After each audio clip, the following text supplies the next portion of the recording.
Yo, what's up? Welcome back to PJ's Son Podcast. Your old buddy Dom. Back in the studio, what I call a studio. Hope everybody had a good Christmas. Old Terry from last episode had to go back to Oklahoma and be an iron worker, so we're going to miss him. We'll get him back next year, I'm sure, if not before. It was good around here. Kids had a great Christmas. They got everything they wanted and need and all that stuff. New Year, had to go back to work, and so I didn't get to do any hanging out or any of that good stuff. But hope everybody's well and had a great holiday season and get your asses back to work for 2024. Got a special guest with me tonight. Old buddy of mine, known him for a long time. This is going to be interesting because you're going to find out that you know this guy more than you think. He has been in the music industry for a long time now. We're going to get into the specifics here in a minute, but I'd like to just talk to him about some things, and let's get to it. Jayson KOKO Bridges, we'll call him KOKO. What's up, buddy? What up, man? Thanks for coming by, brother. I appreciate you. No problem. What's going on with you? Same old, man. Same. Get up and rinse and repeat. Work. Work, more work. Yep, I hear you. I have known you. It's been a long time. KOKO and Jayson and I were just talking about it. When we were really kind of hanging, I was going through my just got home from Iraq thing. So it was more on the party scene. So I never even got to sit down and talk to you about the history of this whole thing and where it came from and how it started. Your title, I guess, if you had to have a title, it would be music producer, right? Yeah. Is that what they call it? Yep. Music producer, right? Producer. Yeah, okay. Yeah. All right. So growing up, music was a huge part of my life. I mean, it still is. It's so much to me to have my music and you know, you got your playlist and your favorites and all that stuff. Obviously, being a professional music producer for how many years now? Professionally, 20. Okay. Yeah. So it was obviously a huge part of your life too. Yeah. I need to know, and could you please tell us how old are you? Where is this whole thing? How do you get to where you are? Let's start off there, and then we'll let people know where they know you from. All right. Where'd you grow up? Overland. Overland. Okay. Overland. So St. Louis guy, North County guy. Yes, sir. All right. So how old are you when Basement Beats, where do you meet these guys? How's it work? So I was 16. My buddy worked at a Mexican restaurant in Overland, and he had worked with a guy named Jayson. And at the time, he basically came back to the block. We all was super huge rap fans, you know, being young. Sure. 90s? Yeah, mid-90s. You know, that was basically the common denominator between us all. And he said he knew this kid that DJ'd, but, you know, wasn't sure of him, didn't know him that well or whatever. And one night I picked him and the guy up from work, and we went back to his house. And basically his bedroom was a mattress, some milk crates, and a bunch of rap posters and some turntables. And I'm like, all right, so this guy, he must live, eat, breathe this shit, you know. So his studio was a little bit like mine. It Yeah. was just made out of something. That was it. And that's all you had to do. Right. So he basically just put on some turntables and start cutting and scratching. And Is this Wally? No, this is J.E. Okay. And so from that point on, we were just connected, you know, through the music. And he was about DJing. He was really good. And he knew all his stuff just like we did. So that was just like the common ground stuff for us. And he used to, you know, hang out. We used to go to his mom's basement. He had an 8-track. You know, we started freestyling in the basement and Freestyling beats or rapping? just all of it. Anything you know, music. Anything music. Yeah, we'd be goofing off on a Friday night. He would start scratching or making a beat, and he would plug in the mic and just, you know, we didn't know what we was doing. Yeah. We was having fun. Having fun. And I guess that progressed to him getting a job at Saints, which was a skating rink. Oh, yeah. Legendary. It's legendary here. Legendary, yeah. A lot of stuff went down there. Yeah, But yeah. he got offered to do a DJ gig, and so he started DJing up there. And that progressed to them opening a little studio, and they were charging people, you know, $100 or something to come do your demo real quick on Saturday night. You know, it was like the hood night, so everybody would line up and try to go drop verses or at Saints. at Saints. Okay. So it was kind of like a quick, like like a little studio session, in and out, get your idea down, and you're out. So he record. They come in and they say, "Hey, I got this song. I got some bar." He records it. No, well, Jay wasn't. He was still DJing. As time went on, there was another producer there that was running the studio that J.E. showed interest in it, and basically he went in there. Again, we're 16. He went in there and started just kind of learning how to program and how to use stuff. So none of us grew up musically at all. Like, I wasn't in a band. I didn't play any instruments. Right. J.E. didn't do it, nothing like that. So kind of an apprenticeship. Yeah, it was a kind of apprenticeship, and just we had the ear for it. We just had to learn how to get it out of our head and make it, make it happen. Yeah. So once he started learning how to do all the equipment, basically that's when the Lunatics walked in, and D2, which was the owners of Saints and all that, they signed that group, and that was kind of one of Jay's first projects. So Nelly and the Saint Lunatics went up to Saints just like countless other young people looking to lay something down, and here comes Lunatics, and that's how this thing. That's how kind of the relationship got started. Yeah, I don't know if it was them just coming in on Saturdays and doing demos, or if they met Darren and Dave, the owners, through another avenue or whatever. But when they signed him, they definitely brought him into the studio with J.E. basically being wet behind the ear and kind of just taking on stuff and learning as he went. Wow. And it was cool to us because there was 6 guys at the time, and each of them had their own style, and that was kind of like, it reminded us of like a Midwest Wu-Tang Clan. Sure, kind of. absolutely. So we were big Wu heads, so absolutely we were like cool. And at that time, I was just rapping. I was scared of music because I wasn't sure in myself. Absolutely, to do it. Yeah. So I was just a fly on the wall, and a couple years went on of that, just doing demos, and they started getting hot regionally with their song "Give Me What You Got." That took off, and then 2000 they got a deal, and the rest is. That was 2000. Wasn't history. Yeah. That's when they got the deal. It's a big time in St. Louis. The Rams won the Super Bowl. Oh, it was. Nelly was on fire. It was just an electric year. It was the best. I mean, when we won the Super Bowl, we were out on Howder Shell. What they call it, bobbing and weaving. I mean, it was snowing that, and I remember it was a wild time. And Nelly was playing everywhere. It was so big at the time to have somebody talking about St. Louis and Del Mar and the Loop. To hear any of that stuff on like nationally, I don't know, syndicated or whatever radio. It was surreal because before they got the big deal and it just really took off in 2000, we basically J.E. and Wally and myself, we all kind of showed up to the studio one day and it was gone. I don't know what happened with D2, but they basically took the studio out. I don't know if they didn't like what was going on with other acts or other producers or whatever, but he took all the equipment out and just kind of one day you're walking into a blank room, and that's when we went to Jay's mom's basement and started Basement Beats.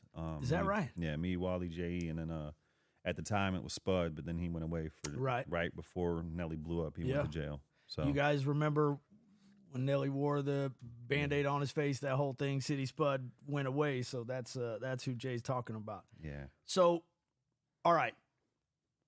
I'm just trying to paint a picture here. So this group of guys and they're artists, they've been signed.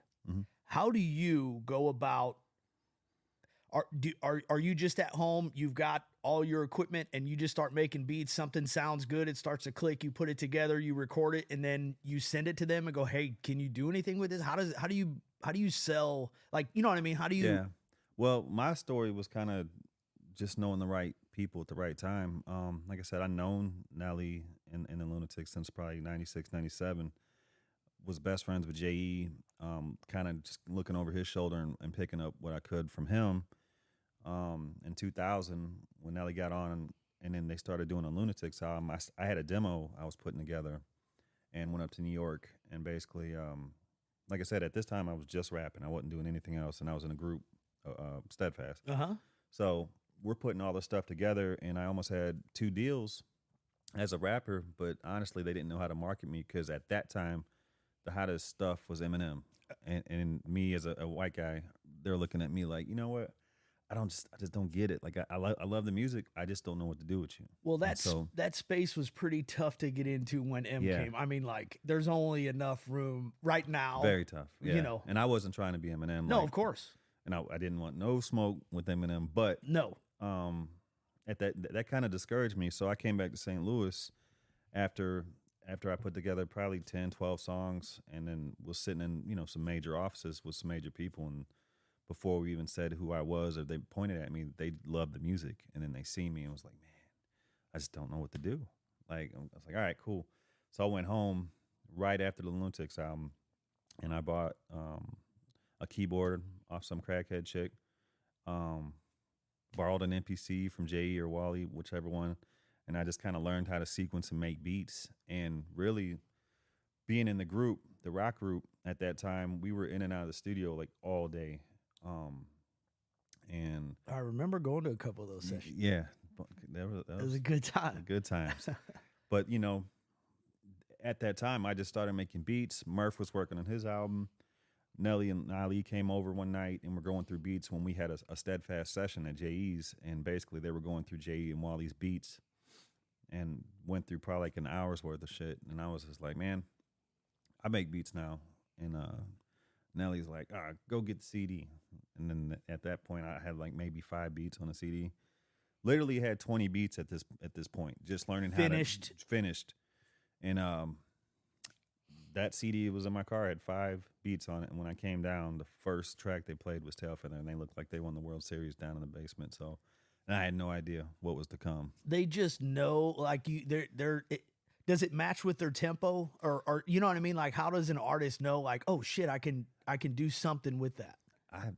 I mean, it's one of them things you just kind of feel, but like I think what set that off was the siren.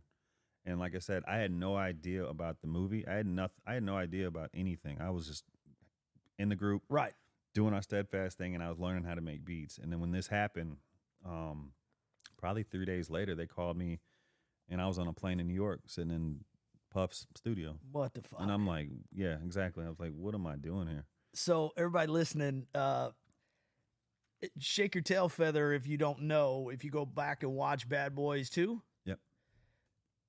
You told me the story a long time ago. Jay was telling me the story a long time ago that he had no idea, like he just said, that music was going to go where it went. So when you hear, is that correct? When you hear the police sirens at the beginning of the movie, didn't you just throw that? You didn't. Well, to tell you about the track, I was late for work one morning. When I got up and I started making that beat, it took me like 15 minutes to make that loop of what you hear. And get out of here. I was late and I almost shut the machine off. Like, screw it, whatever. I'll make another one. I can remember that when I get back. Didn't do that. Went to work, came home, and I was like, oh yeah, that one beat. And I played it, and basically it played, and I was like, well, how am I going to set this off? And I was just going through a kit, and it had a siren, and I had no idea. I just, for whatever reason, put that in the beginning as the intro, and then the beat dropped. Wow. And that was it. I had no idea about nothing else after that until that night when I went to band practice. I brought that beat with me in the car because it was fresh to me. And then just so happened, Nelly and over that they showed listening up. to stuff. Wow. Mm-hmm. So you go to New York. Go to New York. He was Puff at the time, right? He was P. Diddy, maybe. Okay. Puff Daddy, whatever. I don't remember. Yeah. I survived Puff. Yeah, right. So you guys are sitting in an office without going into any details you don't want to go to. And you, Nelly, everybody was in the there. whole everybody was in there, and he goes, "All right, play it." Yeah. Diddy, or Puff at the time, notoriously not hard to work with, but knows what he wants. Definitely. Is that pretty accurate? Yeah. So we went in the studio. Everybody was there, and nothing was wrote yet as far as lyrics. But they had a hook from in the past that hook that you hear is from an old Lunatic song. Really? And they basically just put it to that.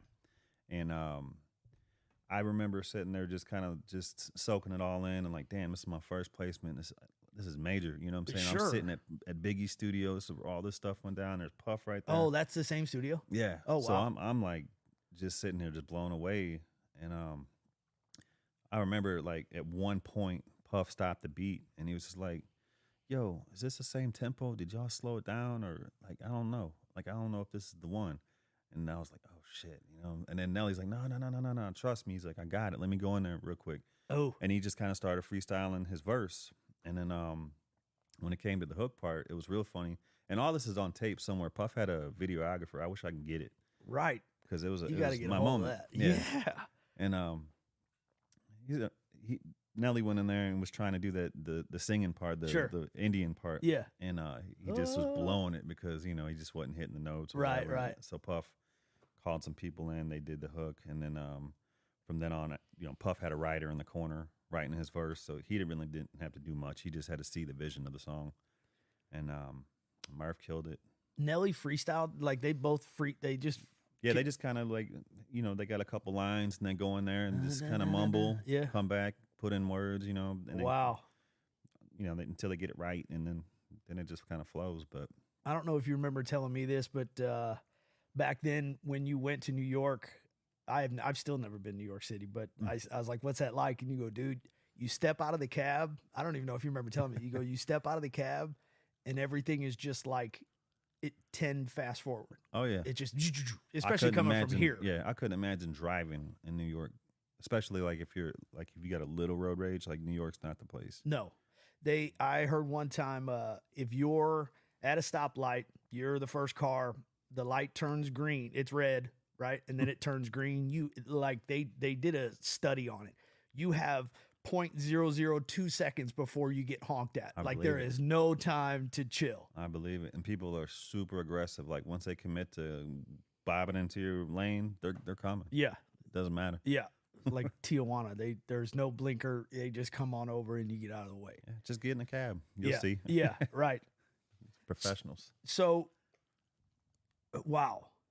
So then Diddy's like, or Puff's like, all right, this is the one. Yeah, then he was sold. Once Nelly kind of he quarterbacked the whole song, like the ad libs, the melodies, like he had the whole vision. Because he was already hot. Mm-hmm. Yeah, he was on fire. So Puff knew him. Yeah. It's not like so he was all right with taking Nelly and Murph's like word for it. Yeah, basically. And Murph was the new kid that was just coming with heat. Yeah, and he fucking killed. That was the last. I want to say the last song that made his album. So that kind of just snuck in to be part of Bad Boys 2 and on his debut album. Right. But that's a huge single, right? Oh, yeah, huge. It bumped both the albums up. Right, yeah. right. Oh, you mean the soundtrack too? Yeah, yeah. It came out around the same time. And like I said, it helped Murph's album. And also with the movie, soundtrack went good. Big time. Yeah, but because that's what they played on all the commercials and stuff before the movie came out, you know? It was cool to actually go to the theater and watch that all the way through and then at the end watch the credits, and it was like, oh shit. Your name is on. I don't know how big that movie was, but it was massive. I know it was huge. Massive. Yeah. What year was that? 2001, 2? 03. 03? So that was my break into the music industry. And like I said, that was right place, right time, knowing the right people. Like, that's a lot of life though. Yeah. You know what I mean? Life. And it wasn't just overnight. I mean, obviously we put in work years before that, just with networking and just kind of learning. And yeah, but without that, right? Like, so there's people that just got lucky that one time and that shot them. Mm-hmm. It shot them up. But it seems like that doesn't last. Sometimes it doesn't seem to last as long as putting in those years of grind and whatever it is you're doing. Yeah. Right. So here you are 20 years later. I mean, how many job interviews have you went on since? I mean, none. That's it, right? Yeah. So it's like all that hard work at the beginning. Yeah. I've owned some businesses, own a business right. with the wife, but like, yeah, I haven't went for a job application. I still do what I do. Yeah. So that's what I'm saying. The hard work in the early stages that it's important. Yeah. So where do we go from there? I mean, like how it's nuts, right? Because I remember hearing the word that you had done that and like that was your thing. And it was huge around just that Hazelwood area, Forest and area. You know, it was like this motherfucker, you know? Yeah. What was cool, I was the last one out of our clique or whatever to have success. Like I always wondered where I fit in, and I almost gave up just doing music because I seen J.E. going from nothing to something. I seen Wally do the same thing, and right around that time, I just had a kid, and I was like, man, do I want to rap? Right? Can I make beats? Right. I'm not sure of myself. Right. And you know, do I need to get a job? Yeah. That first CD, like I was telling you, I had maybe 20 beats. Tail Feather, I think, was number 20 on that CD. and Over was like number 9. So Right. I actually made Over and Over before Tail Feather, but it just kind of fell in place right after that because Nelly was like tapping me to come over and, play some more beats. What else you got? What else you Right, learning? right. So I was kind of on fire that year. Was it scary to think like, did I just get lucky on that one? Is that the only thing I have that anybody's going to be interested in? Because at the time, like you said, there is some self-doubt, and now you got to be a dad and a husband still and Yeah. all this other stuff, you know? Well, at that point, I was just new, and I didn't have the catalog to sit there and feel confident to go into a room with a Beyonce or an Usher. But Right. once I got that publishing deal, that was kind of their job, was to put me into the position with other writers and artists that was under their company. And I've gotten calls about, hey, do you got stuff for Usher? We're gonna fly you down to Atlanta. In my head, I'm like, no, but I finessed it to, yeah, I do. Let's go. Let's do it. Just to test myself. For instance, that example you just said right there, you get a phone call from the company, was it a publishing company? Yeah, it's published company. You at got the time. managers or whatever, Mhm. and they say, hey, listen, Usher got the word, however it works out. Do you go home and kind of maybe just like start listening? I mean, we all know some Yeah. Usher shit, but do you go home and go, all right, I can't make that beat because that's already on that song, but it seems like he gravitates towards this kind of melodies and Yeah. tempos and Yeah, well, they kind of gave me a direction, like, Okay. he wants, this kind of tempo and this kind of, this kind of feel, I guess. right. And so, yeah, you just kind of sit there and listen to a little bit of Usher or whatever, Yeah, or yeah, whoever yeah. you're getting ready to go in the studio with. I kind of just go through a playlist real quick. Right. Like even now, I still do the same thing. Like I'm getting ready to go to Nashville for 2 weeks. I'm working on a country album, but I'm gonna listen to the dude Yeah. probably 2 or 3 times before I go down there. Of course. and just kind of get prepped up. Yeah. So Well, and then it's weird too because Usher is known. Look, we're just talking about Usher because you brought. Yeah. He's known to do this thing, but then out of nowhere he'll jump on with Lil Jon, and so he's okay to be kind of fluid and move around and do different things. So it's like, do you ever throw one in there that might be like, hey man, maybe he'll feel this today and just kind of feel like upbeat? Or yeah. I always thought curveball. So I'll come to the session if he wants all club records. I'll give him all club records, but I'll have that one that's Absolutely. just left field. yeah, And that's kind of what happened with Over and Over with Nelly. Had no idea what that beat was for. Me and Jimmy Hargrove did it. It was sitting there. Had no idea. And one day I just played it, just by chance, when Nelly was working on Sweatsuit. And he liked it and didn't know what to do with it. So he just kind of kept it to the side. Like he kept playing it. That's why I was like, okay, there's something there. Right. He keeps going back to it. yeah, And then I come back home from LA after that session with Sweatsuit, and then I got a call from Ludacris from my published company, and Luda was on the phone. He wanted to buy Over and Over for, I think at the time, for like $5,000 with one of his artists that I really wasn't into. yeah. And so I'm like, I lied, kind of saying, it was already sold when it wasn't, but I just had confidence that he was going to do something with it, and then. Well, and kind of Boom. staying true to Nelly since you've been with Yeah, him that's how I forever. felt. It's like if he's even feeling this at all, I'm going to keep it for him. Did he know that he was going to be working with Tim McGraw? I mean, how the hell does that stuff even, again, the publishing company goes, hey, Tim McGraw's kind of wanting to get into something, or how does that work? Nah, so Nelly wrote the whole song. One morning he calls me, probably 2, 3 in the morning. He's like, "Hey, bring some beats out." Okay, cool, whatever. So I'm off to Wildwood. It works that way? Yeah. If he calls you, Yeah, I'll roll. You know what I'm saying? It's an opportunity job. that Yeah, sometimes, absolutely. His schedule is not on my schedule. Right. So many calls, you kind of right. fit in. All right. So you head out there. So I head out there, and we were finishing up Sweatsuit, and on the dry erase board, he had songs to finish, and it said Nelly featuring ? But he was talking about it, and he said, "Yeah, this is the one I'm putting Tim McGraw on." Wow. I said, "Which one?" He goes, the country one that you kept playing. I'm like, "For real?" So then he played it, and it was all Nelly. It wasn't Tim McGraw yet. And I was like, "Oh shit! Like, and this is gonna be crazy." It was good yeah, before Tim McGraw even jumped on it. yeah, it was good before that. And then Tim was just, it made that crossover effect. So that was an awesome feeling too. Calling your buddy and saying, "Hey man, life's about Jimmy." to change." And I remember talking to him. Jimmy Hargrove's a good friend of ours, a partner of Jay's for sure. But when all that was going on, he you could see it in his face. He was like, "What the fuck just happened?" Yeah. I'm like, "Dude, this is so massive," So yeah, so that was kind of it was kind of like Jay and Wally going, "Hey, you're on." I Step up. Same thing. Yeah. Jimmy, you're on. Yeah, that's great. So it's kind of cool to have friends in the circle that kind of have that moment. You know what I'm saying? Absolutely. Was Over and Over, I mean, in my opinion, that kind of like set off this, is the genre called country rap, country hip hop, country rap. I mean, it's like it was early, yeah, right? It's a genre, but it's like it's kind of that name they don't like for whatever reason because people use the acronym CRAP, country rap, you know, CRAP, so they say crap. Yeah, that ain't no good. So they feel like it's kind of downplaying what they do. Yeah, but I mean, do you agree in some case? Like that was not that big right back then, right? Yeah, it wasn't big at all. There was a couple people doing it, but you know, like Bubba Sparks. Yeah, and okay. Colt Ford. I want to say Colt Ford was probably the first country rapper, even before Bubba Sparks, or even before Haystack, or I'm talking about like mid '90s type stuff. I guess, yeah, because those dudes down south, they were all like brought up in the country world, right? But then so they had the rapping kind of. I would say Colt's one of the originators. Yeah. And well, he's I guess older. Yeah. Yeah. So I guess in my world, Over and Over seemed like it was that first kind of big transition that I knew. That was a big breakthrough crossover point, I think, with that crossing the rapper with the country artist, and just it made sense and it worked. And a huge rapper and a huge country artist. Sure. I mean, Tim McGraw is a fucking man. So it's like when those two got together. I mean, and obviously you remember, but we used to listen to the radio. Yeah. You know, for you younger folks tuning into this podcast, the radio used to be, I don't even know what the radio is anymore, but I'm telling you now, the radio used to be it. It was it. And, you know, they did not stop playing.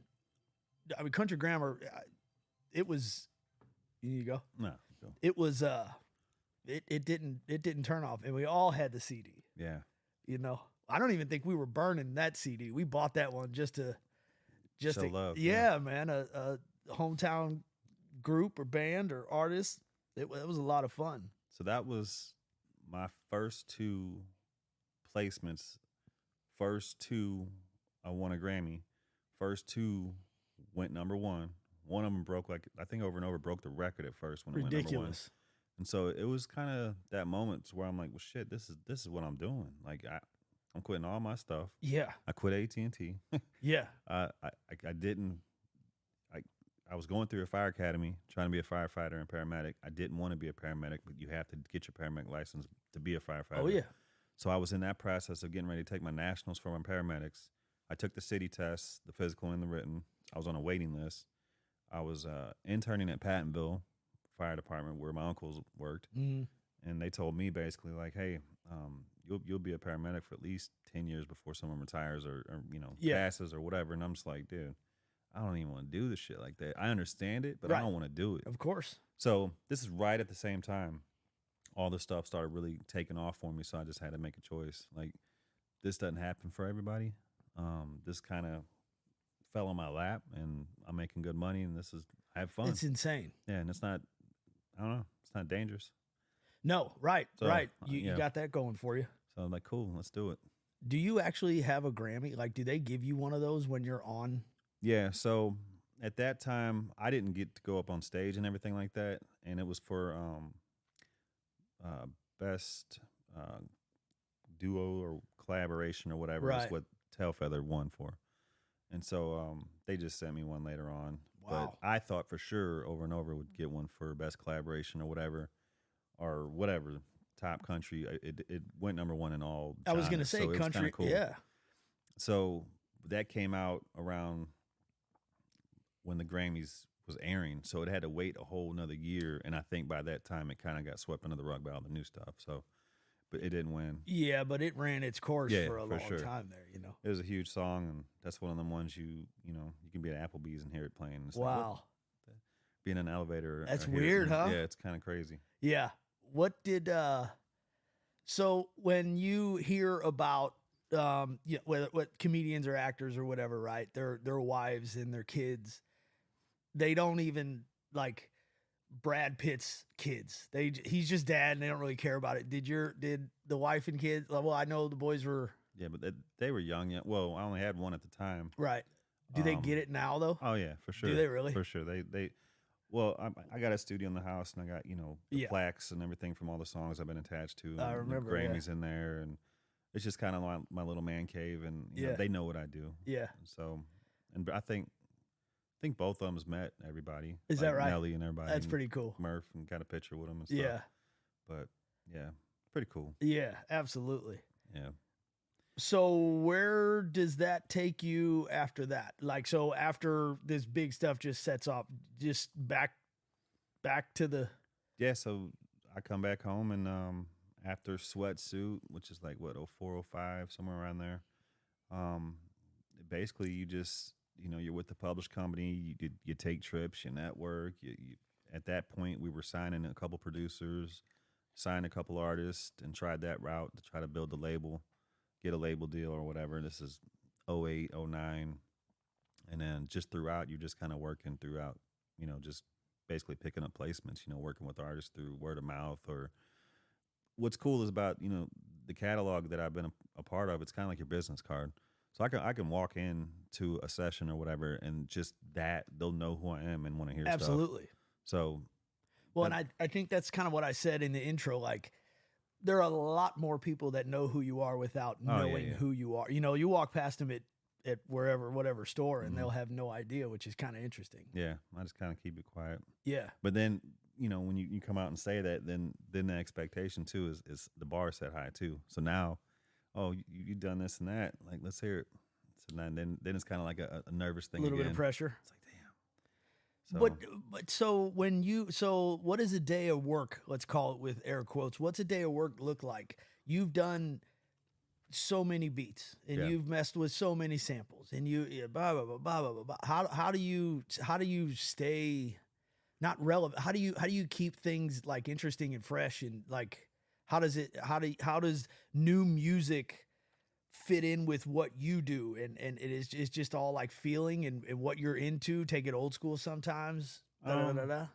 a lot of it is I go through different phases. There'll be days where I want to learn new stuff with the system I work on, or there'll be a month where I just work on sounds or my sound kits, or like the drum parts of it or whatever.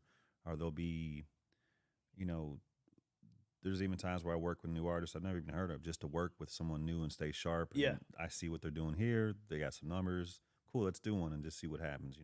Or a lot of collaborations. I'll go through that phase where I don't play guitar, but I love guitar. Yeah. So I got a handful of friends that I'll tap on the shoulder and say, "Hey, Jimmy. this is what I'm working on. Yeah. Give me a 5-pack," and they'll send it over, and then I'll go from there. And if we win, we win. But there's just different phases. But I try to stay sharp, just going throughout that cycle of the emotions. Right, right. Sometimes when I have no sessions, no aim, I used to be like, oh, I got to make 3 to 5 beats a day.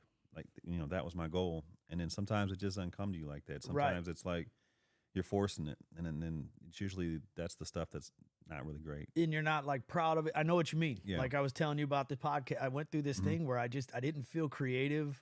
I didn't want to just have someone to talk to and just go through the motions and do this Q&A thing where it's just, hey, where are you from? Yeah. Hey, where are you from? And it's like to Like scripted. Yeah, to Yeah. maintain like creativity. And that's what's interesting about making music.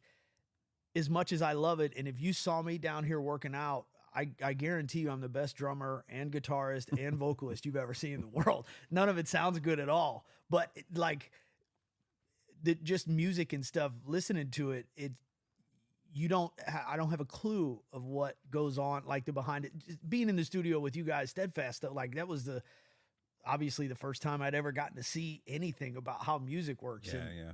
and It's cool. If you don't know nothing about it and you sit there and watch that, either you hate it because you don't like the process of a song being created, or you're infatuated. Like, what the hell is going on? What's that button do? What are you doing now? Right. So All the leveling and all that, like the EQs, it's like there's a 10-foot long. yeah. Nowadays it's a laptop, but yeah, back in them days when that was going on, everything was keyboards on top of keyboards and buttons, and now it's just you pull up a laptop and you got literally thousands keyboards at your fingertips, just through plugins and BSTs and stuff. Like, the game has changed. Really? Yeah, and that's why there's so much music out. Like, it's so cheap to do. There's multiple programs out there that are super cheap, and kids take hold of that and they run with it. Like there's some kids out there that are monsters, man. Of the Just production of side the of it. production side, just the sound quality, everything, and they got it down, man. Like it's So you have to It's you have to competitive. keep up to, Oh, yeah. to stay in that race. it's super competitive because there's so many people doing it. Yeah, but what would it be interesting to go back to the well, no, I guess not. If they can have the same sounds at a fingertip that you could make with all the old school, because I'm sure you still have all your old school stuff. Yeah, Does that have a different sound to it though? Like, some of it, like the quality. you know, like old school records, like Yeah. vinyl has that different scratch to Yeah. it, like sound. Yeah, there's newer sounds that hit harder, and just newer stuff that it keeps evolving all the time. That's why it's just you learn all the time. Right. Like even now, today, I'm still learning. The process of everything, and it's just like, man, this will never end. It's kind of like a post Yeah. office job. Like that job is never going to be done. Yeah. You said a minute ago, if we win, is that so? Is it kind of a bidding process to where this artist will want, say, 5 from you, 10 from you, and he'll get a bunch of music from a bunch of different producers, and then is that what winning means? Is if he goes, Well, if we I like get this one, yeah. If they pick it, there's been a lot of times where we've even recorded songs that we thought was going to be something, and then it just doesn't get used for whatever reason. So this game, if you get into it, you got to have some tough skin and learn how not to take stuff personal, because everything's not for everybody. And I probably heard no 1,000 times more than I've heard a yes. I'm sure. And it's kind of one of the things like, well, just it ain't gonna happen with this one or with this artist, even if they recorded the song. I got plenty of those that with major artists, and they just didn't make it. And those companies, the publishing companies, they're it's a business to them, right? business. Some of them might not even like the music, period. I don't like rap at all, Yeah. but I know how to sell it to the masses. Yeah. So hearing that no, I'm sure Yeah. does happen.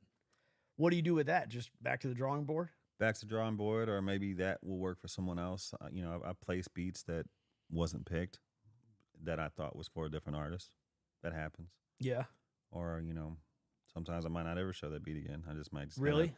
I knew that one was for you, and then It was meant for this one Yeah. particular person, and that's the way it goes. and that's the way it goes. Wow. So what do we do these days? I mean, you still just get calls and say, hey, so and so wants to work with you? Yeah. So the last I don't know 4 or 5 years, I've really have picked up a whole new group of like friends and people that I collab with, real deep into the country rap and the country pop world, going back and forth to Nashville a lot, working with a lot of big dogs, you know what I'm saying? Like Really? people that are in the independent level that are huge, but just from like a couple handful of friends, then that spreads out to like 30, you know what I'm saying? Sure. And now you're in this little circle of just doing this kind of pocket of music, and I've been happy with it, Yeah. it's challenging, you know what I'm saying? Especially like I don't really listen to the genre that I do, but the last 4 or 5 years, that's what I've been on.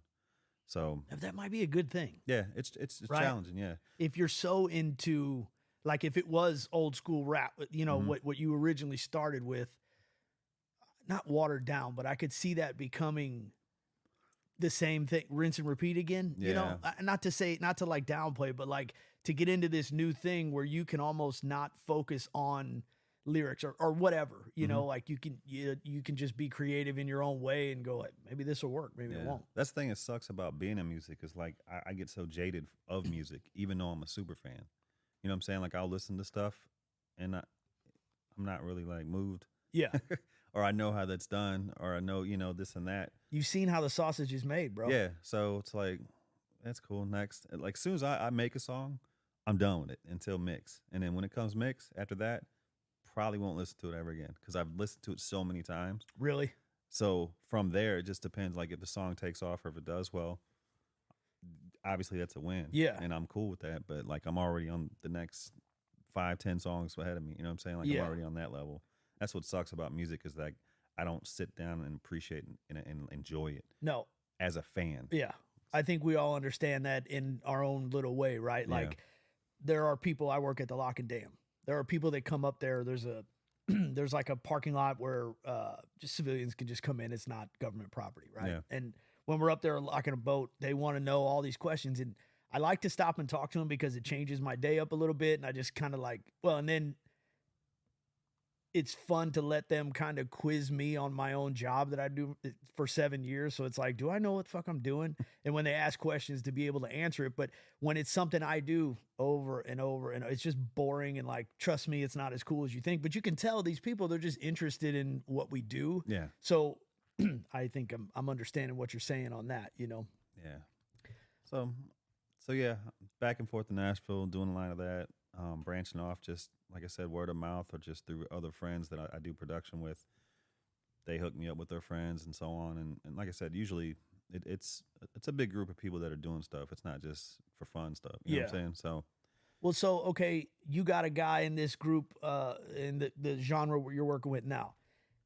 If an artist asks you for something and you know that this guy would fit with him well, do you hook that up? Yeah. Like, and that'll happen for you too? Yep. Because this guy, the other producer, for whatever reason, you think that his kind of mindset would go better with that artist for whatever reason on that particular song, or what? Yeah, there's a lot of that, or like the people that I work with, they'll be like, "Hey man, you should get with KOKO. He's got some fire or whatever, blah blah blah," and then they'll hit me up on the DM or just call me direct and say, "Hey man, I think we should work. When's the next time you're in Nashville, or can I come up to St. Louis?" And wow. So it's a lot of that. And, I would have imagined it was a lot of cutthroat. Like, fuck him, I want this for myself. There's some people like that. I'm sure. Yeah, and then yeah, I deal with that too. Yeah. But like this summer I was in LA from June to September. All I did was bouncing in and out of the studio with another production group that I'm real cool with, and they're on some super major stuff right now. They've been getting like big work. So I was out there doing a lot of that and just my network out there. So, but yeah, there's a lot of people that are not hate, but it's kind of like crabs in a bucket. Like sure, I'm gonna get this job. Why would I give it to you? Right. Or why would I cut you in on this? And so is music still pretty much L.A., New York, and it sounds like Nashville? Well, Nashville's always been, but so is New York and L.A. Yeah, L.A., New York, Nashville, Atlanta, Miami. Okay, Dallas has a scene now. Yeah. Everywhere's got a scene, but those are like the majors, like to where people gravitate to and make stuff happen. Like, right. Obviously, L.A., the capital. Yeah, sure. Miami, Atlanta for rap. It just depends on what you're doing, but right. Yeah, any one of them cities, you can fall into a studio and get some work done for sure. And they'll just kind of invite you out? No, I mean, it's through friends. You know what I'm saying? Like, you can't just be like pulling up at the studio, because 9 times out of 10, they don't know who the hell you are. Right. And people, especially in the rap world, there's a lot of stuff that happens, people getting shot, people with beefs, all kinds of crazy stuff. So, and usually artists has their own group of people, producers, circle or whatever, and they kind of stick to that. But, through buddies or through friends, oh, hey, Coco's in town or whatever, I'm going to have him slide through and play 30, 40 tracks or whatever it takes to get. You're like a traveling tattoo artist. Basically. When tattoo artists go out of town, they'll call it. When Matt Hodel had a guy come here one time, he told me he learned how to tattoo in a Siberian prison. It turned out to be a fucking joke, but he was like, "Hey man, I got this guy coming in town. You need to get down here." So I like made it a point to get down there. I was like, "So what's Siberian prison like?" He was like, "I've never been to fucking Siberian prison before." I'm like, "Hodel, you motherfucker." Gotcha. What's Nelly doing these days? Nelly is I watch him on Loving Life, man. He got back with Ashanti, and he did a big deal where he got, I think, 50 mil for a big part of his catalog that he sold off. Ashanti's pregnant. He's loving life, man. He looks like he's real happy. I watch on that Real Husbands of Hollywood. Yeah. I like that show. Yeah, I think he should get more into the at the age he's at now. I think he should get into more movies, but he still works like he's putting out songs tomorrow. You know what I'm saying? Does he really? He's got a huge like unreleased catalog, and it's all A-list. Like, I've heard a bunch of it, man. I'm just like scratching my head, like, why do you not put a song out every month? So like finished songs, like really with people, and they're jamming. Like, I like Nelly when he's on his old cadence, and like that Nelly when he tries just a straight rap. Yeah, it doesn't make him stand out as much as it did when he did that stuff. Right, and that's where I like him. So without any of his personal business, why would an artist sell, and what does that mean to sell their catalog? Like, so it's common now. Like, a lot of people are doing it. I don't know why it's so hot right now that people are doing it, but like basically they take what you make in a year on your catalog and times it by like 10 to 12, and they'll give you that money up front and buy your publishing rights. But now they own it. Yeah, it's like real estate, but it's intellectual property, and it's real estate from really? what you own. So yeah, so they gave him 50 mil. I don't know the details of the deal, but I know it was a big part of his catalog, and I don't know exactly if it was just but artist mechanicals. I don't know if it was the artist royalties, but yeah, 50 M's is pretty big. Whatever. Yeah, and that was a big boost, but I don't know. A lot of people have been doing that. If you look it up, Justin Bieber did it. Whole bunch of people did it. I would think that they, after all the hours in the studio and the writing and whether they're writing it, and we're talking about different artists here, but you would think that, like, that's mine, and you know what I mean? And like, I want it to remain mine, but I guess if they've already had their time with that particular song or album or whatever, and then somebody with that and brings up 50 mil. Yeah. I think Bieber got 200-300 million for his catalog. Yeah. But who can make more money off of that than he already has? Yeah. That's probably the point. Right. Like Justin's probably at the point where he's milked the cow. And now they're going to give you this, so why not just get the cash and put it into stuff and invest? Hopefully. Yeah, because they can put it into whatever Disney movies or whatever. Go ahead. And he's probably tired of music at this point. You know what I'm saying? Like Justin Bieber's been doing that since a kid. 14. So it's like, I'm going to take a break. You know what I'm saying? So just give me my money and let me try to figure life out. He's still young. Yeah. So, yeah, I mean, like I said, they give you 10 to 12 years times what you make a year. So they'll cash you out. And I don't know why it's a big thing, but a lot of people are doing it. Dude, I'm just trying to get my basement finished. Yeah, right? 50 mil, that'd be all right. 50 mil. What do you think about, I am so out of touch when it comes to the new stuff, but my kids and stuff, almost teenagers, one is, the other two are coming. Yeah. What do you think about the new, just your opinion, the new mumble rap, I think it's called? Yeah. I can't, dude. I can't. I love some of the production. I won't lie, but there's like a handful of people I listen to from the new age. But I'm stuck in my 90s playlist. Right. Golden age rap. Like, right. No Limit is still good. Yeah. You know it's kind of like, our parents' classic rock. That's kind of like, where I'm at with the rap. But I love this classic rock too. That shit hasn't gotten old. And I know I'm not saying you don't, but I don't know. I just think that those late 90s into the 2000s, I think that's just, and way earlier than that too, Run DMC. Like it goes back to the beginning of hip hop, but it seemed to me, and probably just because I lived through it, but like those 90s it was such good music. Yeah. On the rap, hip hop, and rock alternative. You know what I mean? It was, we had a lot of good music, and I guess that's being 41.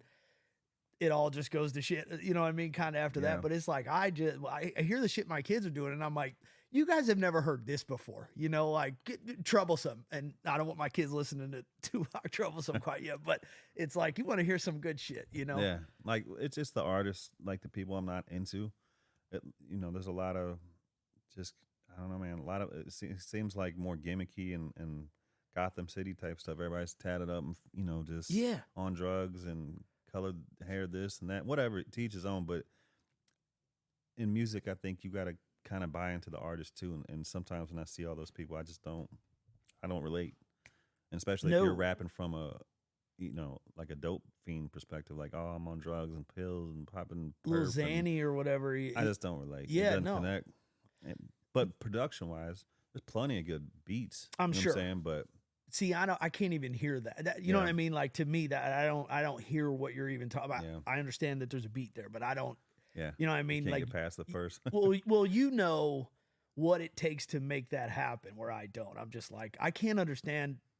Not that I can't understand what they're talking about, but it just seems lazy or something to me. And then, like you said,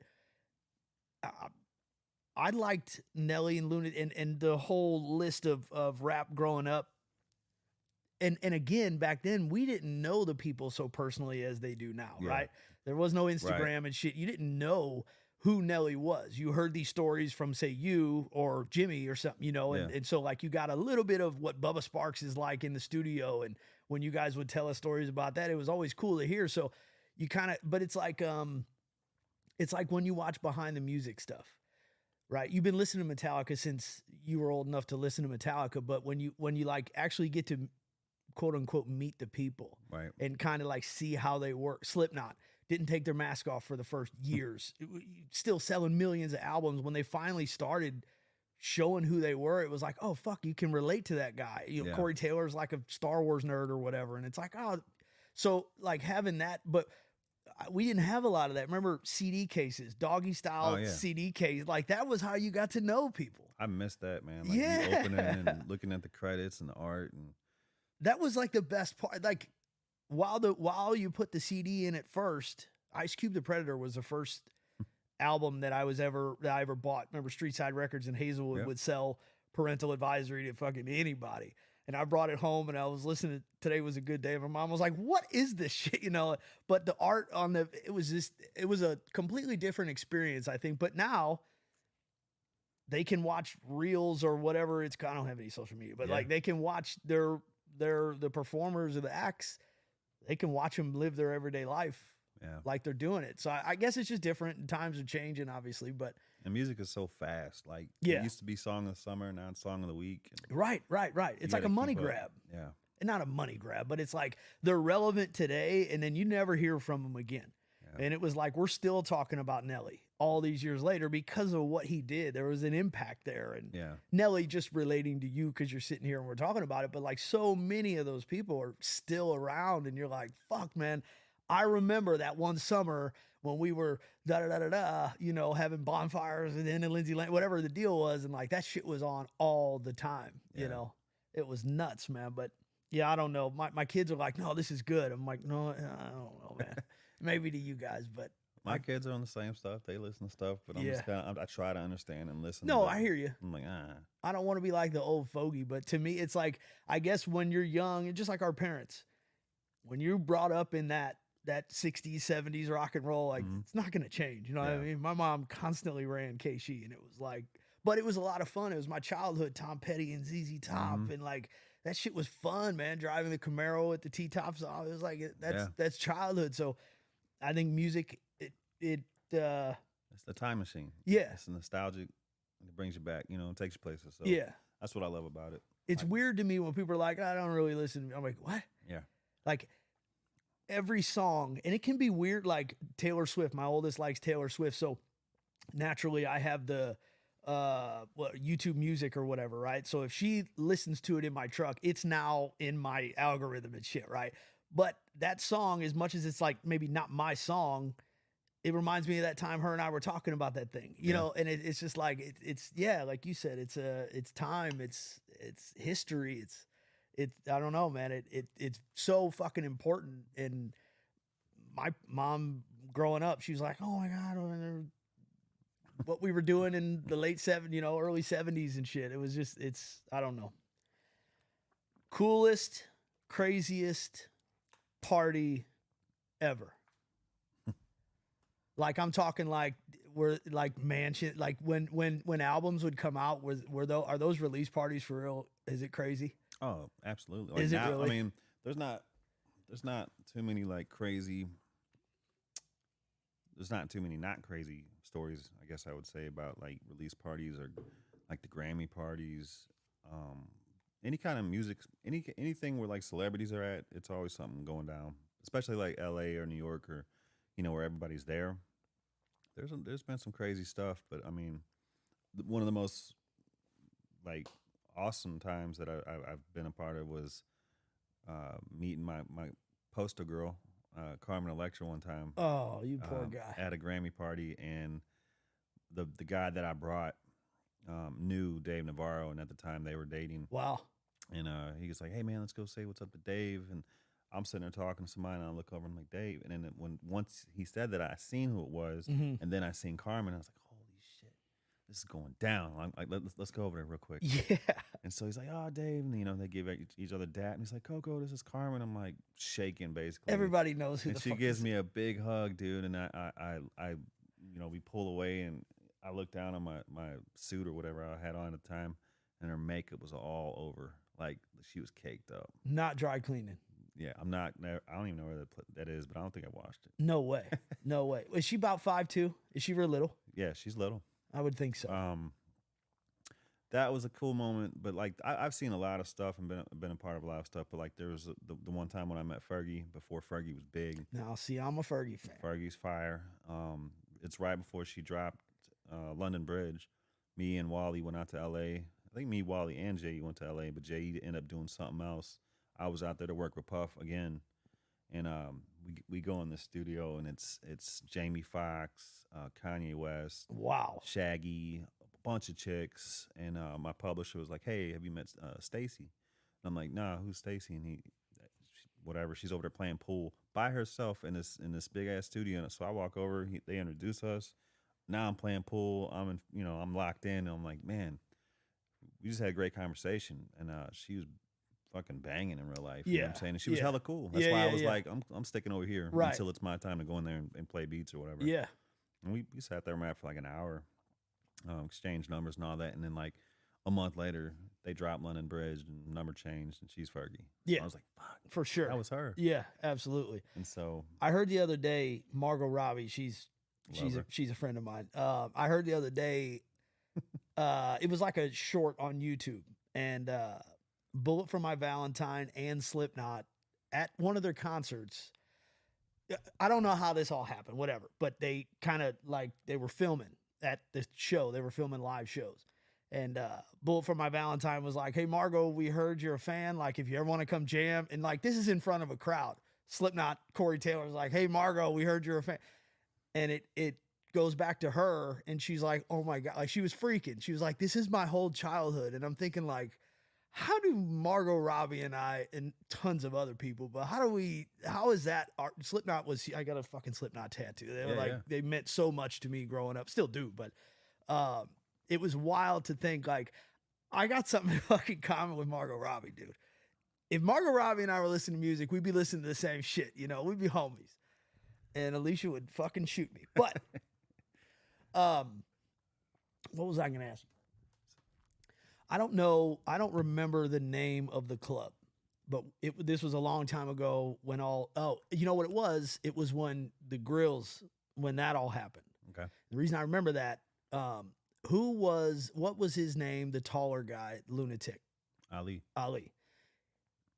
Again, I don't know what club this was, but it was like slow. It was either a slow night or they had the whole thing fucking, it was just like a couple of us. I went out there with like Browse and Jimmy, you guys, everybody was out there. As a matter of fact, I know Browse was there because we went up to the bar and Ali was there and they all had the grills, right? And it was just fucking wild to me because I'm pretty sure it was him. They were all different colors. Like every tooth was a different, And he knew that we were running around with you guys somehow, there was like all those white dudes, tattooed dudes and shit, So he was bullshitting with us and we were just cracking up and he was telling us about his grill and shit.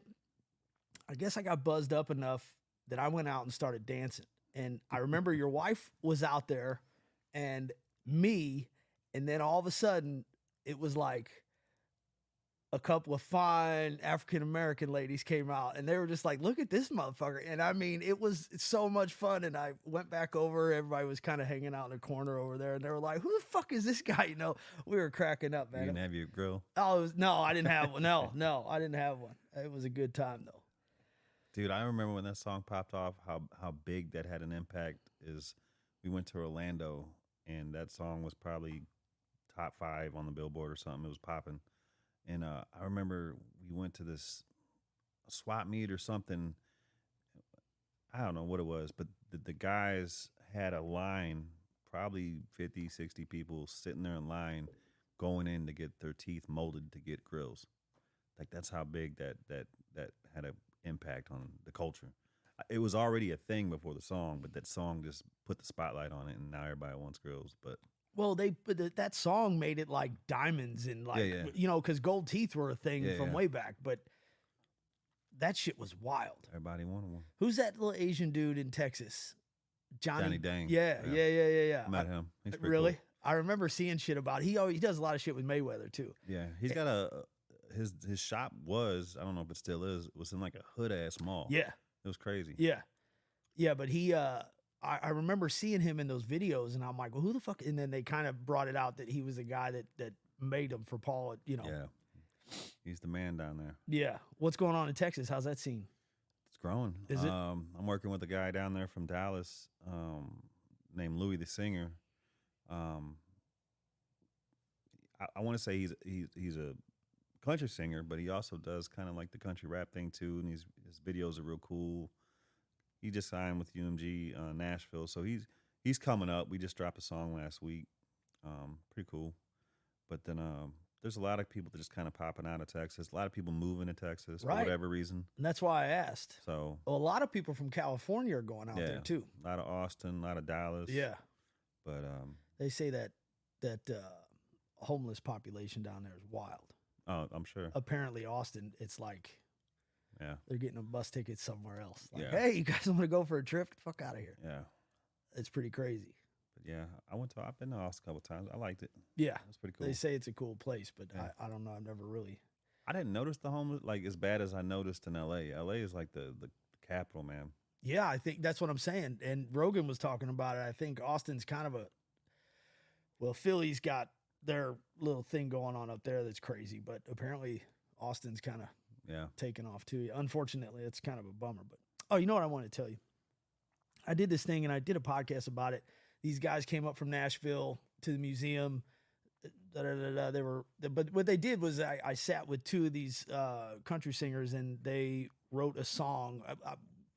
They like interviewed me a little bit, and then they wrote a song and played it one night. A bunch of people here in town or whatever, and I'm trying to relate it to what we were talking about earlier, like them being able to take stuff and make it into something. So that was kind of like a being in your world a little bit, just being able. And this was just acoustic, you know. They didn't like take any of this stuff back and master it. They said they were going to, and they would find me and get it to me. But so they made a song about you after the interview. Yeah, oh, that's cool. Yeah, we sat and talked for like 2 hours and. It was about, getting through addiction in the war and just life in general. You know, they were just kind of interviewing me. And, they end up writing songs about like 14 of us or something and played them one night. It was kind of cool, but that was and I remember thinking like, so this is how they do this shit down there. Because they're recording artists. I don't know, if you ever heard from, I'll talk to you later about it. But it was kind of wild to see how the how the sausage is kind of made, It's a trip without a lot of computer shit. It was just a couple guitars and a pen and a piece of paper. That's how it goes. Yeah. So what are we working on these days? You want to talk about anybody? I mean, so anything yourself, anything, let's plug it. I am currently, I'm getting ready to go to Nashville from the 10th to the 25th. I'm working on Adam Calhoun's country album. I think he's bringing Jelly Roll through, working with another producer down there, so I'll get to meet him again. I met him back in 2010. Jelly, yeah. Is he pretty cool? From what I remember, it was a short meeting. It was through a friend here that still is in touch with him. But yeah, he seems genuine and cool. He's doing a lot of podcasts. I think he seems like a good guy. Good guy. He's in a good spot right now, so life's good. And he's got a bombshell wife that doing her thing, and she's a go-getter, so life is good, I think. That's cool. But like Demon Jones, my friend Dusty Lee, there's this kid named Clever that was signed to Post Malone that I'm working with. He's incredible. He's kind of like Post, but just more range. Yeah. Let's see. Frankie J, I'm working back with. Just a bunch of writers and stuff. I remember that name. Yeah. He had he went platinum a couple times. Yeah. Like he's big, but he just moved back down to, I think, Houston. So everybody moving to Texas. But any of that good stuff going on in St. Louis at all? There's so much talent in St. Louis. St. Louis right now, believe it or not, like one of the biggest producers is from here, and he's still hot to this day. His name Metro Boomin. He's done everything. Yeah. He's younger than me. Sexy Red, which whatever, I don't get her. I'm not a fan, but I'm proud of St. Louis being back on the map with her. Is she? She's on Drake's album. She's on. Oh, okay. She's got a bunch of stuff. Okay. Her songs, I think, just got voted the best rap song of the year or something. So she's doing her thing for sure. There's another guy named Chop Squad. It's a big DJ. Rari, Shmino, SZA. She's from St. Louis. So St. Louis got it.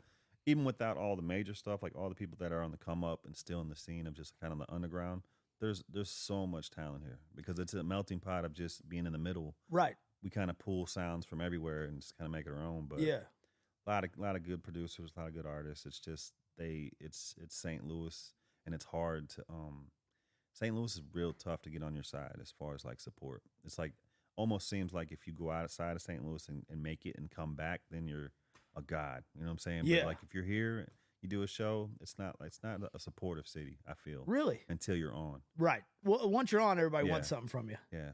So I don't understand that, but like I always thought about fashion that way too in the Midwest, right? So like when I lived in California, whatever brand or whatever style, and then it's like this wave. It comes in from the east and the west and then splashes down here in the middle. Mhm. And by the time it gets here, you go back out to LA, out to San Diego, wherever you're going, it's already off again there. You know, so it's like we have to come up with our own thing here and make it ours, which we, you know, plenty of people have, but there's always that thing. And it's just podcasting too, you know, it's like obviously the big names are out there and they're right and they're in the right places geographically to be doing podcasting, but it's like there's plenty of stuff going on here too and shit to talk about and a lot of history and that's some stuff I want to get into, you know.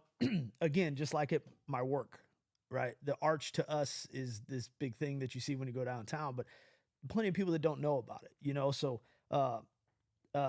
organized crime downtown back in the day, the Hill, all the Italian, you know, there's a lot going on here that it's not an untapped market for sure because plenty of people have talked about it, but it's like there's a lot going on in every little town that, you know, across the country.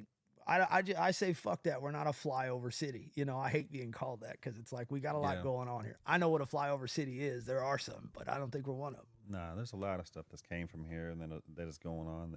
I don't know why St. Louis isn't, because to me, like it makes sense. Like a Chicago, St. Louis, a Dallas, everything's right in the middle of America. It should be like bigger than what it is in my head. Yeah, but you know, I don't know. A lot of people think that, but there's a lot of stuff that's come out of here or that's going on. There's a lot of history here for sure. Well, good deal. Hey, where can people find you, or do you want anybody to find you? Don't find me. No, I'm on social media. I'm just not big on social media. I don't do the day-to-day, like everyday posting 5 minutes. It's just one of them things that's, I don't know. It's a job, honestly. I'm with you. Social media is a job. But if you want to find me, I'm on Instagram. It's KOKO, KOKO of BB. That's the Instagram handle. And then you can just look on my website. It's JAYSONKOKO bridges.com. JaysonKokoBridges.com. Cool. And that's kind of like the latest in who I've worked with and all that stuff. Right. So. Well, that's why I wanted to say it, you know, because there's a lot of people that are listening to your music that don't know that they're listening to your music. Yeah. And I think you should get you got your props anyways, but from everybody, you know. Yeah. And so, me and Jimmy got that spoof group that's about to pop this spring and summer. What's going on? The CMSE, the Chocolate Milk Scrambled Eggs. Oh, yeah. That's still going. Yeah, our lawyer really wanted us to do that, and Jimmy it started as a joke. I know. And now everybody I got the really album rooting. In a box right over there. I still have it. So we probably got about 15 new songs. We're going to keep maybe 3 or 4 of the old ones and pick the best album and then really push videos and stuff this spring and summer. So you're still going to be performing? In a way. Yeah, I told Jimmy on this particular thing, I'm not performing until we start making noise. I'm not going to a bar and performing.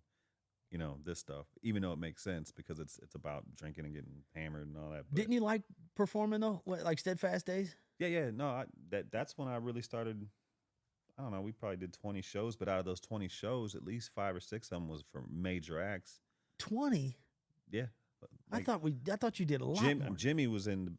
Obviously, that Steadfast was a thing before I got into it. But when me and Jay got involved, we probably only did 20 shows. Oh, really? But like I said, we opened up for Chevelle. Yeah. Opened up for Saliva. Opened up for Story of the Paralyzer. Year a couple times. Paralyzer. I'm not paralyzed, but I seen who the fuck is that? They were big. And we was doing all the Street Fighters, CNI. Yeah, right. Them were always huge. So it was great times, man. Yeah, it was a lot of fun. You know what? It was July 15th. Damn. And I know this. I know it for some reasons, but of 2007, you guys did a show at the Duck Room. Mm-hmm. You could look back. I guarantee it's July 15th because that's a flyer. There's a flyer with that on there. I know for sure. Yeah. Browse and I was leaving to go out to Phoenix to the motorcycle school.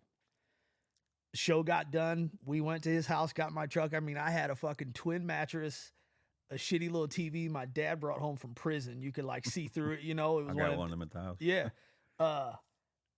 And like clothes. And we drove out to Arizona that night. I think we actually left after the show that night. That nasty motherfucker took a shower and we got on the road and just jammed. Damn. Yeah, I remember that shit. Because everybody was like, well, when are you leaving? I'm like, I think here in a little bit. And we were talking at, Blueberry Hill. We were like, fuck it, let's just go.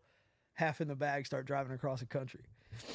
All right, hey, man, before we get out of here, I like to do a thing where, you know, I don't know if you could give your young self advice, right? Or if there's somebody listening. I think a big thing for you is perseverance and not giving up, right? Because you had opportunities to do that. What kind of advice would you give yourself or somebody else? And it doesn't have to be music. It could be just be, you know, if you got a dream. Or I like to talk about, you know, when it comes to addiction, because I've been through all that and I've been clean for all these years and stuff, like how, if somebody's going through it, what are some things that I kind of implemented in my life to get out of it? So any kind of good advice for anybody? Yeah, I mean,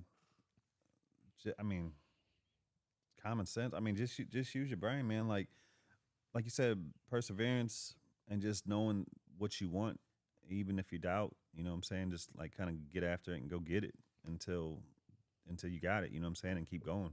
Like, we didn't get into like my upbringing, but I've been on my own since I was 15. Yeah. So my mom had an issue. I didn't have a dad. Yeah. You know, kind of running the streets with a rough crowd.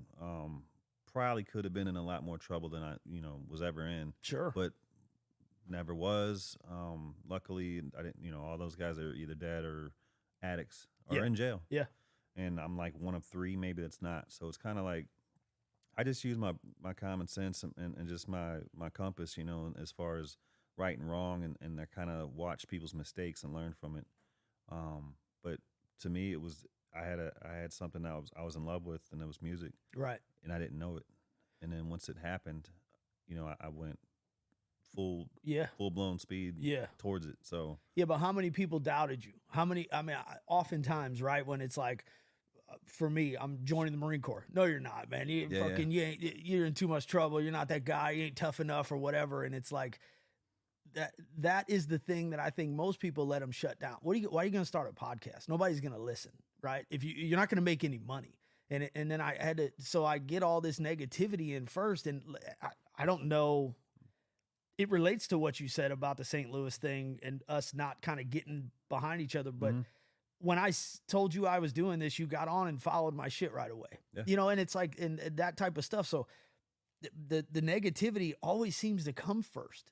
Instead of people just being behind you, pushing you forward, it's like, oh no, you won't be able to do. And it's like, had you listened to all those people, I don't know if anybody told you you weren't going to make it. Even myself, you know what I'm saying? I doubted myself. Yeah. So it's like, you know, at the time,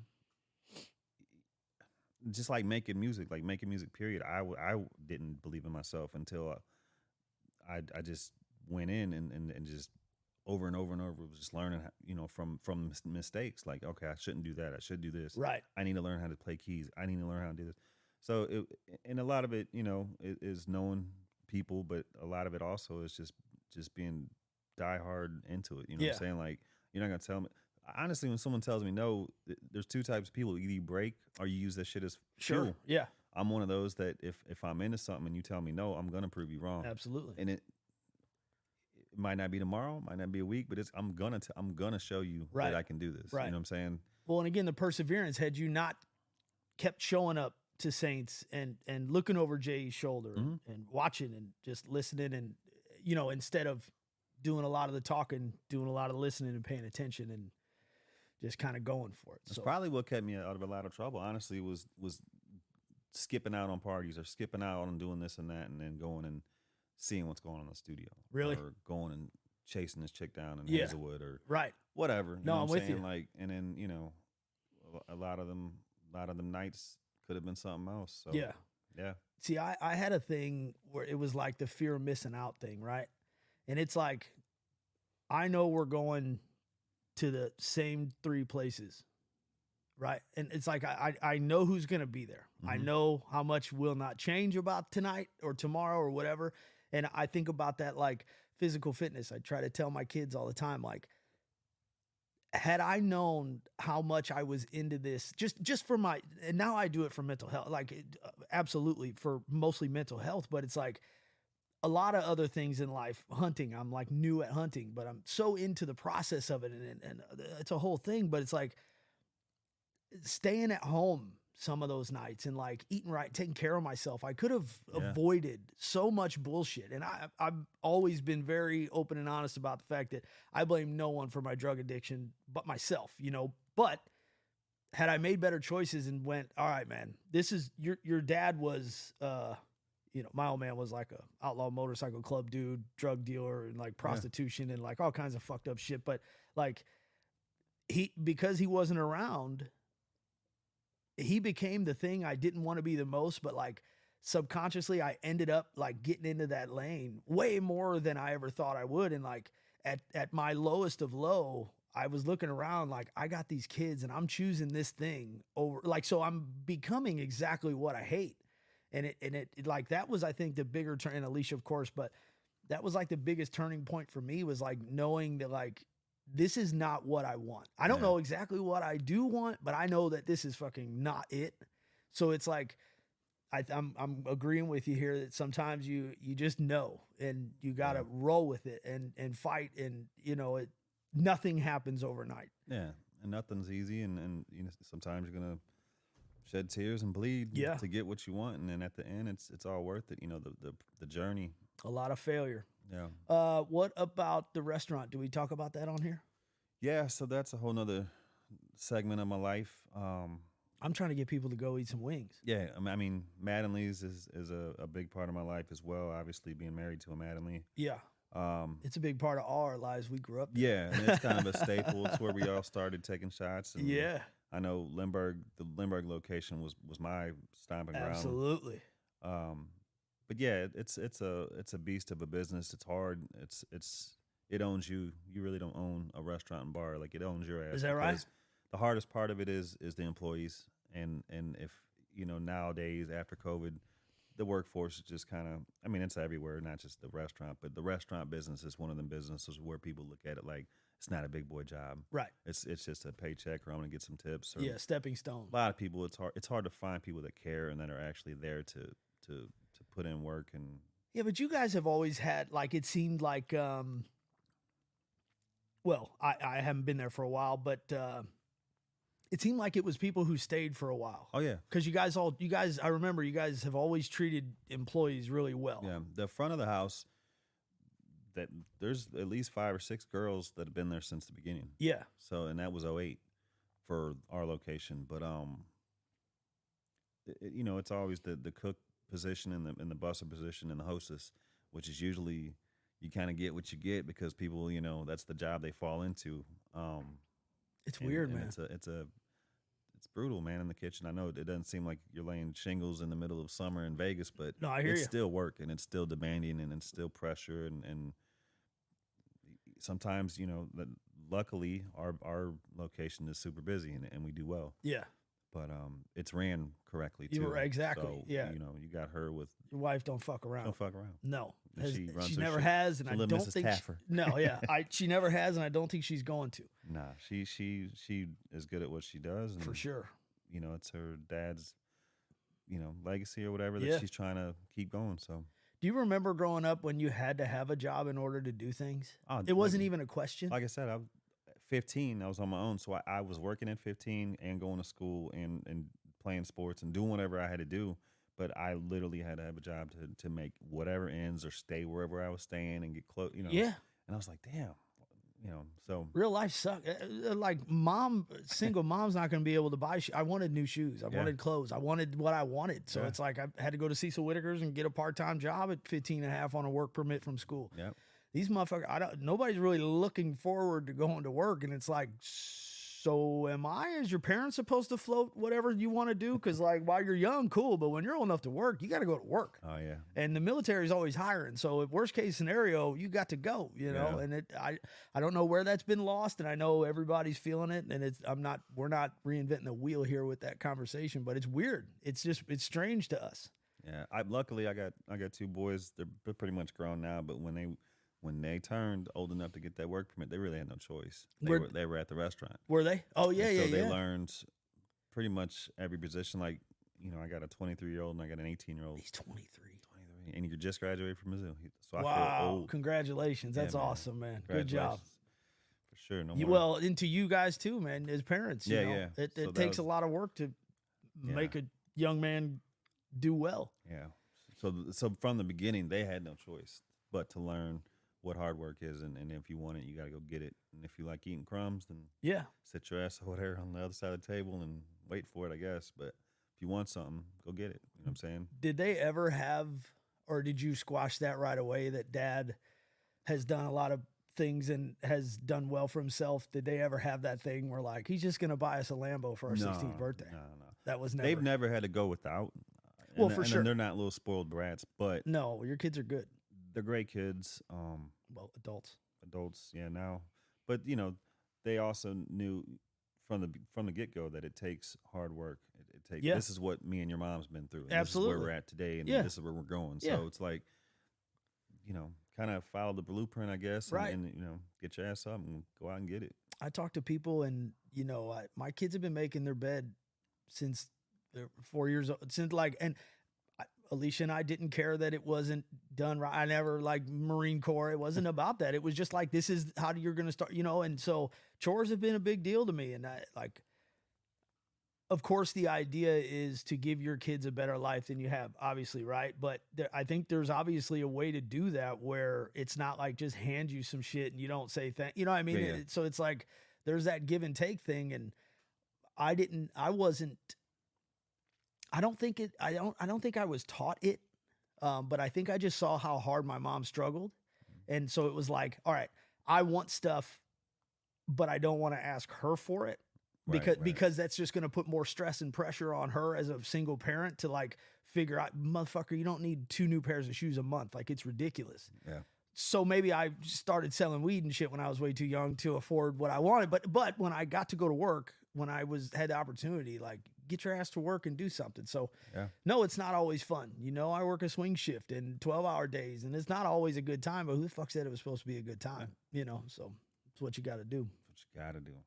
Hey man, thank you so much for coming by. I really do appreciate it. Thanks for having me, man. Yeah. As things go on, you ever want to come by and talk again, we can do it again. We can go into all kinds of shit, but I appreciate it. So you guys, as always, you know, try to do good things and be good to people and help somebody if you can. And check out some of KOKO's music. Yeah, you already know a lot of it, I guarantee it. But if you don't, look them up and check it out and like it and download it and all that good stuff. Let's support one of our St. Louis guys. So thanks, brother. I appreciate you. Yes, sir. Thank you. All right, man. We'll see you guys later. Be cool.